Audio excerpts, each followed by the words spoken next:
இதயம் சரியா பம்ப் செய்யலைனாலும், இல்ல சரியா ஃபில் ஆகலைனாலும், நம்ம உடம்புல ரத்தமும், திரவமும் பின்னோக்கி நகர்ந்து நுரையீரல் நோக்கி தேங்க ஆரம்பிச்சுடும். அப்படி நுரையீரல்ல திரவமோ, ரத்தமோ தேங்கும்போது நம்மால சாதாரணமா சுவாசிக்க முடியாது. இதனால தாங்க இதயத்துல இருக்கிற பிரச்சனை, நுரையீரல் பிரச்சனை மாதிரி வெளியே தெரியுது.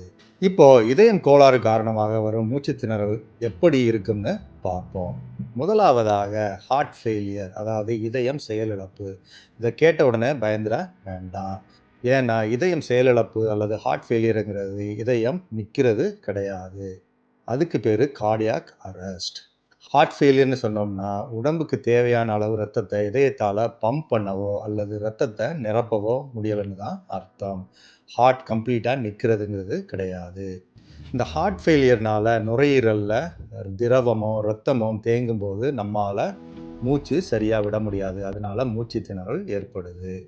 முக்கியமாக இதில் பார்த்தீங்கன்னா, நம்ம குனியும் போது, அதாவது ஷூவோட லேஸை கட்டும்போது, அதாவது குனிஞ்சு ஏதாவது எடுக்கும்போது நமக்கு மூச்சு திணறல் வரக்கூடும். இந்த மாதிரி ஹார்ட் ஃபெயிலியர்னால ஆங்கிலத்தில் இதை பெண்டாப்னியா அப்படின்னு சொல்லுவோம். இது ஹார்ட் ஃபெயிலியரோட ஒரு முக்கியமான அறிகுறியாக இருக்கக்கூடும்.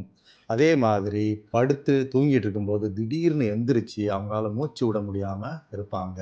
அதுவும் ஹார்ட் ஃபெயிலியரோட ஒரு முக்கியமான அறிகுறியாக இருக்கக்கூடும். அப்புறம் சிலருக்கு நடக்கும்போதோ இல்லை படிக்கட்டு ஏறும்போதோ மூச்சு வாங்கும். அப்புறம் சிலருக்கு நேராக படுக்க முடியாது. அவங்க எக்ஸ்ட்ரா தலையணை 2, 3 தலையணை வச்சு தான் அவங்களால படுத்து நிம்மதியாக தூங்க முடியும். ஏன்னா நேராக படுத்தாங்கன்னா அவங்களுக்கு நுரையீரலில் ஈஸியாக இந்த திரவமும் இரத்தமும் தேங்கி மூச்சு திணறலை உண்டாக்கக்கூடும். ஸோ இதனால் ஹார்ட் ஃபெயிலியர் உள்ளவங்க பார்த்திங்கன்னா பொதுவாக 2 அல்லது 3 தலைவாணி வச்சு தான் தூங்க முடியும்.